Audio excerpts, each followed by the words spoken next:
एक दिन हजरत मूसा अलैहिस्सलाम अल्लाह से बात करने के लिए तूर पहाड़ की ओर निकल पड़े।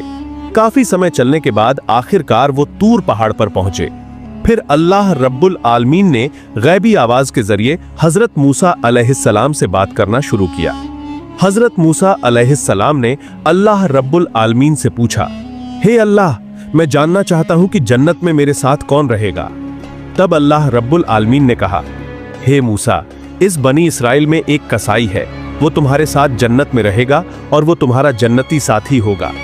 यह सुनकर हजरत मूसा अल्लाह रब्बुल आलमीन के पास एक विनम्रता के साथ पूछा, हे अल्लाह, तुमने मुझे नबी बनाकर इस दुनिया में भेजा है, लेकिन मेरे साथ जन्नत में रहने वाला तो कोई अल्लाह का बंदा या बुजुर्ग दरवेश होना चाहिए। फिर मेरे जन्नत के साथी के रूप में एक कसाई क्यों होगा? हे माबूद, कृपया मुझे उस कसाई का पता बताओ। मैं जाकर देखना चाहता हूं कि वह कौन सा काम करता है कि उसके कारण वह मेरे साथ जन्नत में रहेगा। तब अल्लाह रब्बुल आलमीन ने कहा, हे मूसा, तुम आज घर जाओ, जब समय होगा मैं तुम्हें बुला लूंगा। अल्लाह रब्बुल आलमीन की बात सुनकर मूसा अलैहिस्सलाम एक दिन अल्लाह के नबी हजरत मूसा अलैहिस्सलाम एक जगह जाने के लिए घर से निकले। वो रास्ते में चलते चलते देखे कि एक औरत सड़क किनारे रो रही है। वो औरत हजरत मूसा अलैहिस्सलाम को देखकर उनके पास आई और उनसे पूछा, हे अल्लाह के नबी मूसा, क्या आप आज अल्लाह से बात करने के लिए तूर पहाड़ जा रहे हैं? अगर हाँ, तो क्या आप अल्लाह के पास मेरी एक गुजारिश पहुंचाएंगे? आप अल्लाह से पूछिएगा कि मेरी शादी को इतने साल हो गए हैं, लेकिन अल्लाह रब्बुल आलमीन ने अब तक मुझे कोई संतान क्यों नहीं दी। मैं जानना चाहता हूं कि मेरी क्या गलती है जिसकी वजह से मैं आज तक किसी बच्चे का चेहरा नहीं देख सका। हे मूसा, आप अपने अल्लाह से पूछेंगे कि क्या मेरी कोई गलती है जिसके कारण मेरी शादी के इतने साल बीत जाने के बाद भी मुझे अभी तक कोई बच्चा गोद नहीं लेने को मिला। उस औरत की बातें सुनकर हजरत मूसा अलैहिस्सलाम हैरान रह गए। फिर उन्होंने उस औरत से कहा, ठीक है, मैं जरूर अल्लाह रब्बुल आलमीन से आपके बारे में पूछूंगा। मूसा नबी ने बात करते हुए आगे बढ़ना शुरू किया। फिर उन्होंने सोच लिया कि वो अब यात्रा पर नहीं जाएंगे बल्कि तूर पहाड़ की ओर जाएंगे। फिर मूसा अलैहिस्सलाम तूर पहाड़ की ओर चल पड़े। तूर पहाड़ पर पहुंचने के बाद मूसा नबी अल्लाह रब्बुल आलमीन से बात करने लगे। मूसा अलैहिस्सलाम ने अल्लाह से पूछा, हे अल्लाह रब्बुल आलमीन, जब मैं रास्ते में आ रहा था, एक औरत ने मुझसे कहा कि उसके शादी को कई साल हो गए हैं, फिर भी उसे कोई संतान नहीं मिली। उसने मुझसे पूछा कि क्या उसकी कोई गलती है या कोई अपराध है कि आप उसे कोई औलाद नहीं दे रहे, जिसकी वजह से शादी के इतने सालों बाद भी वह कोई बच्चा नहीं देख सकी। फिर अल्लाह रब्बुल आलमीन ने एक गैबी आवाज के जरिए हजरत मूसा अलैहिस्सलाम को बता दिया, हे मूसा, तुम उस औरत को बता दो कि अल्लाह रब्बुल आलमीन ने उसके किस्मत में कोई बच्चा नहीं लिखा है, इसी वजह से वह मां नहीं बन सकी। सिर्फ अल्लाह ही जिसे चाहे उसे बच्चा देगा और जिसको किस्मत में बच्चा लिखा होगा वही बच्चे का चेहरा देख सकेगा। उस औरत के किस्मत में कोई बच्चा नहीं लिखा है, इसलिए वह कभी मां नहीं बन सकेगी। अल्लाह रब्बुल आलमीन से ऐसी बातें सुनने के बाद हजरत मूसा अलैहिस्सलाम घर की ओर चल पड़े। थोड़ी देर चलते चलते अचानक उन्हें उस औरत की याद आई। फिर हजरत मूसा अलैहिस्सलाम ने अपने घर की तरफ जाने के बजाय उस औरत के घर की ओर रुख किया। वो औरत के घर के अंदर गए और उस औरत के पास जाकर बोले, मां, अल्लाह रब्बुल आलमीन के साथ मेरी बात हुई है। अल्लाह रब्बुल आलमीन ने बता दिया है कि तुम्हारे नसीब में कोई संतान नहीं है, जिस वजह से तुम कभी मां नहीं बन सकोगी। हजरत मूसा अलैहिस्सलाम की ये बातें सुनकर वो औरत चीख पड़ी और जोर जोर से रोने लगी। कुछ दिन बाद मूसा अलैहिस्सलाम वहां से चले आए। फिर एक दिन एक अल्लाह वाला फकीर उस औरत के घर आया और बोला, क्या घर में कोई है? मुझे थोड़ा खाना दे देंगे? मैं काफी दिनों से भूखा हूं, मुझे कुछ खाना दो, अल्लाह रब्बुल आलमीन आपकी इच्छा पूरी करेगा। फिर वह औरत उस फकीर को अंदर ले गई और उसे 3 रोटियां खाने को दी। रोटियां खाने के बाद औरत ने उस फकीर से कहा, आप तो अल्लाह के प्यारे बुजुर्ग हैं, मेरे लिए थोड़ी दुआ कर दीजिए। अल्लाह रब्बुल आलमीन अल्लाह मीन जैसे मेरी कोख में एक बच्चा दे दें। मेरी कोख में अब तक अल्लाह रब्बुल आलमीन ने कोई बच्चा नहीं दिया। आप थोड़ी दुआ कर दें कि महान अल्लाह रब्बुल आलमीन मुझे एक बच्चा दे। फिर उस बुजुर्ग व्यक्ति ने अल्लाह से दुआ की और चले गए। कुछ सालों बाद हजरत मूसा अलैहिस्सलाम फिर से कहीं जाने के लिए निकले। चलते चलते अचानक हजरत मूसा अलैहिस्सलाम को उस महिला की याद आ जाती है। तब हजरत मूसा अलैहिस्सलाम उस महिला के घर में प्रवेश करते हैं। महिला के घर में जाकर हजरत मूसा अलैहिस्सलाम ने जो देखकर वो हैरान हो गए। उन्होंने देखा कि एक महिला एक छोटे बच्चे को गोद में लिए खुशी खुशी खेल रही है। जब उस महिला ने हजरत मूसा अलैहिस्सलाम को देखा तो वो उनके पास आई और बोली, हे अल्लाह के नबी मूसा, आप आ गए हैं। आपने तो कहा था कि अल्लाह ने मेरे किस्मत में कोई बच्चा नहीं लिखा, लेकिन अल्लाह रब्बुल आलमीन ने मुझे एक बच्चा दिया है। उस महिला की बातें सुनकर हजरत मूसा अलैहिस्सलाम हैरान रह गए। फिर उन्होंने वहां कुछ नहीं कहा और सीधे तूर पहाड़ की ओर चल पड़े। तूर पहाड़ पर पहुंचकर हजरत मूसा अलैहिस्सलाम अल्लाह रब्बुल आलमीन से पूछा गया, हे रब्बुल आलमीन, आपने तो कहा था कि उस महिला के भाग्य में कोई बच्चा नहीं है तो वो कभी मां नहीं बन सकेगी, लेकिन आज मैं उसके घर गया और देखा कि वो एक छोटे बच्चे के साथ खुशी खुशी खेल रही है और उस महिला ने कहा कि अल्लाह रब्बुल आलमीन ने उसे एक बच्चा दिया है। हे रब्बुल आलमीन, मैं ये समझ नहीं पा रहा कि ये कैसे हुआ। तब अल्लाह रब्बुल आलमीन ने एक गुप्त आवाज के जरिए हजरत मूसा अलैहिस्सलाम को बताना शुरू किया, हे मूसा, अगर तुम इस सवाल का जवाब जानना चाहते हो तो फिर किसी इंसान के मांस के बारे में मेरे पास आओ, तो तुम अपने सवाल का जवाब अल्लाह रब्बुल आलमीन से पा जाओगे। ऐसी बात सुनकर हजरत मूसा अलैहिस्सलाम इंसान का मांस ढूंढने निकल पड़े। हजरत मूसा अलैहिस्सलाम अपनी कौम के लोगों के पास जाकर बोले, हे मेरी कौम के लोग, अल्लाह रब्बुल आलमीन के हुक्म से मैं यहां आया हूं। अल्लाह रब्बुल आलमीन ने कहा है, क्या तुम में से कोई है जो मुझे अपने शरीर से एक टुकड़ा मांस काट कर देगा? मूसा अलैहिस्सलाम की जुबान से ऐसी बात सुनकर उनकी कौम के लोग सब जानकर वो वहां से चले गए। इस घटना से हजरत मूसा अलैहिस्सलाम बहुत चिंतित और परेशान हो गए। चिंतित मन से वो इधर उधर घूमने लगे। आखिरकार कोई हल न पाकर वो घर की तरफ चल पड़े। तभी पीछे से एक बुजुर्ग दरवेश ने हजरत मूसा अलैहिस्सलाम को बुलाकर कहा, हे अल्लाह के नबी मूसा, तुम इतने चिंतित और परेशान क्यों हो? क्या हुआ, मुझे बताओ। तब मूसा अलैहिस्सलाम ने उस बुजुर्ग व्यक्ति से कहा, अल्लाह रब्बुल आलमीन ने कहा है कि मैं अपने कौम के लोगों के पास इंसान का गोश्त लेकर जाऊं। मैं गया था, लेकिन कोई भी इंसान मुझे एक टुकड़ा मांस देने के लिए राजी नहीं हुआ। सबने मुंह मोड़ लिया। तब एक बुजुर्ग व्यक्ति ने हजरत मूसा अलैहिस्सलाम के हाथ से छुरी लेकर अपने शरीर से एक टुकड़ा मांस काटा और हजरत मूसा अलैहिस्सलाम को दे दिया। फिर वो बुजुर्ग व्यक्ति वहां से चले गए। हजरत मूसा अलैहिस्सलाम इस घटना से बहुत हैरान हो गए। फिर उन्होंने मांस का टुकड़ा लेकर तूर पहाड़ पर चले गए और अल्लाह रब्बुल आलमीन से कहा, हे अल्लाह, मैं लोगों का मांस लाया हूं, लेकिन इस मांस के लिए मैं कौम के लोगों के पास गया था, लेकिन कोई भी अपने शरीर से मांस देने के लिए तैयार नहीं था। अचानक एक बुजुर्ग दरवेश ने अपना मांस काटकर मुझे दे दिया। तब अल्लाह रब्बुल आलमीन ने गैबी आवाज में हजरत मूसा अलैहिस्सलाम से कहा, हे मूसा, तुम्हें मनुष्यों के मांस के लिए किसी और के पास जाने की जरूरत नहीं थी, तुम खुद ही काफी थे।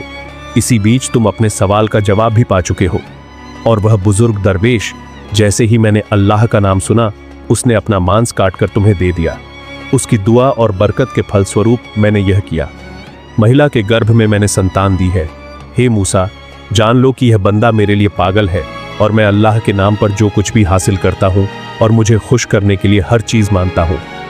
मैं अल्लाह रब्बुल आलमीन के लिए सब कुछ कर सकता हूँ। उसके दुआ के कारण मैं लोगों की किस्मत बदल सकता हूँ।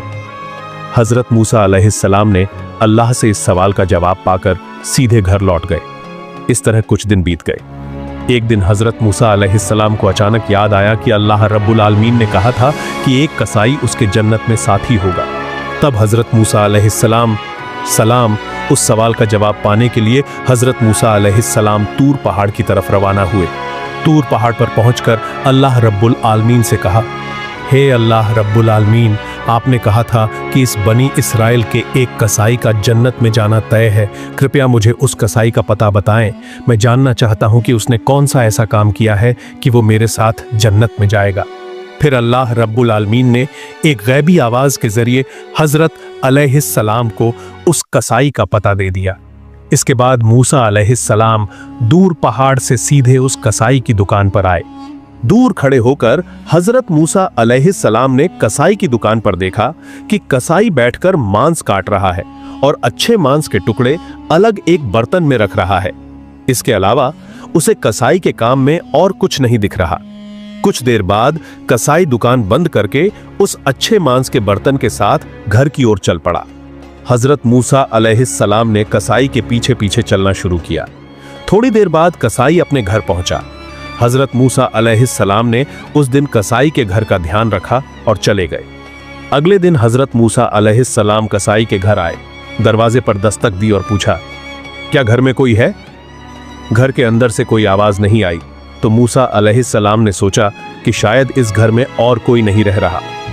फिर वह फिर से उस कसाई की दुकान की तरफ चले गए। जब मूसा नबी कसाई की दुकान पर पहुंचे तो दूर से उन्होंने देखा कि उस दिन भी वह कसाई अच्छे खासे मांस के टुकड़े काटकर एक अलग बर्तन में रख रहा था। ठीक उसी समय दुकान में एक ग्राहक भी था। ग्राहक ने कसाई को देखकर कहा, भाई मुझे इन अच्छे टुकड़ों का मांस दो, मैं तुम्हें इसके लिए ज्यादा पैसे दूंगा। लेकिन तब कसाई ने कहा, भाई तुम मुझे जितने भी ज्यादा पैसे दो मैं नहीं दे सकता, मैं ये मांस नहीं बेचूंगा, मैं इसे घर ले जाऊंगा। मूसा नबी मन में सोचने लगे, घर में तो कोई नहीं है, फिर ये मांस किसके लिए ले जाएगा? फिर एक ग्राहक दूसरे मांस के साथ चला गया। कसाई दुकान बंद करके अच्छे मांस के टुकड़े हाथ में लेकर घर की ओर चल पड़ा। तब हजरत मूसा अलैहिस्सलाम ने कसाई का पीछा करना शुरू कर दिया।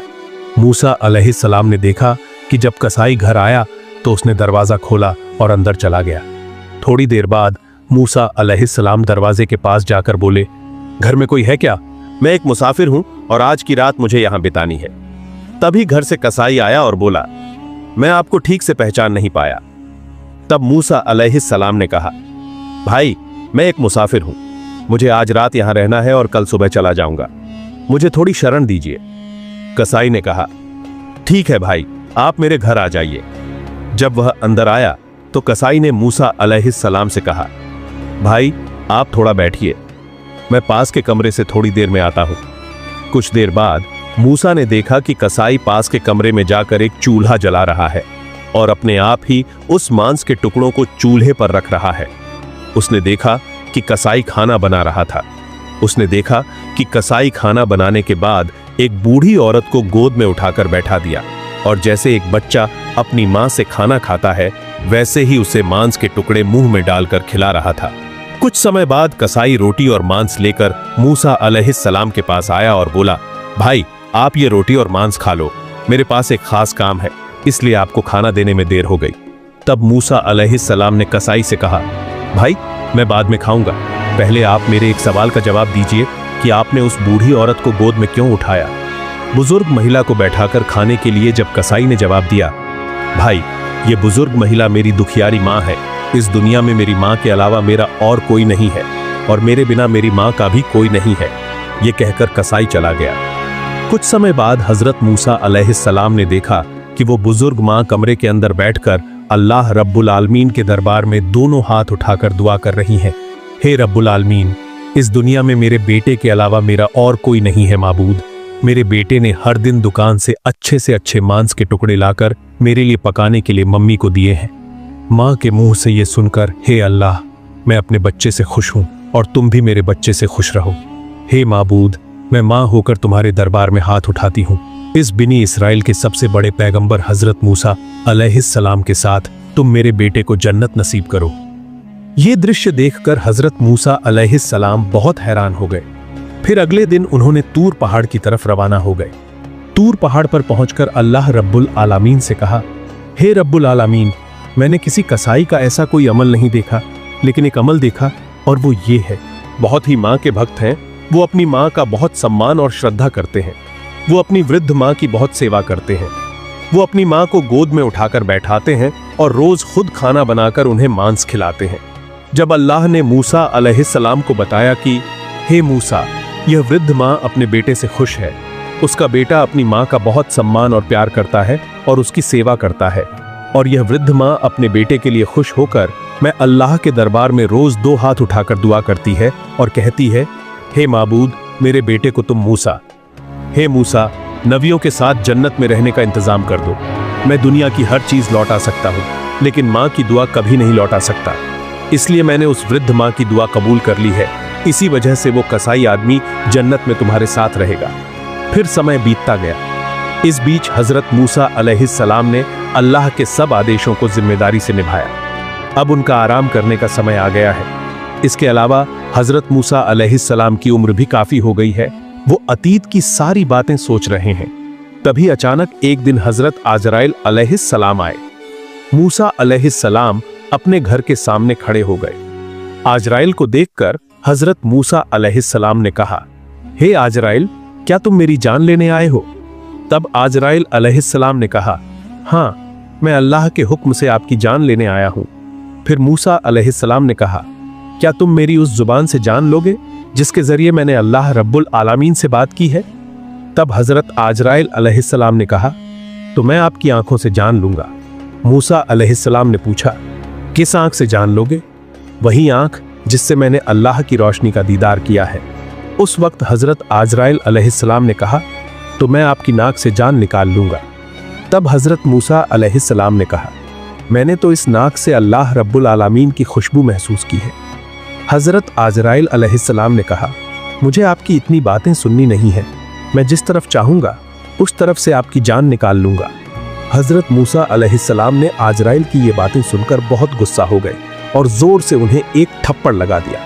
तभी आजराइल अलैहिस्सलाम की आंखों से आंसू निकल आए। आजराइल अलैहिस्सलाम अल्लाह रब्बुल आलमीन के पास गए और सारी बातें बताईं।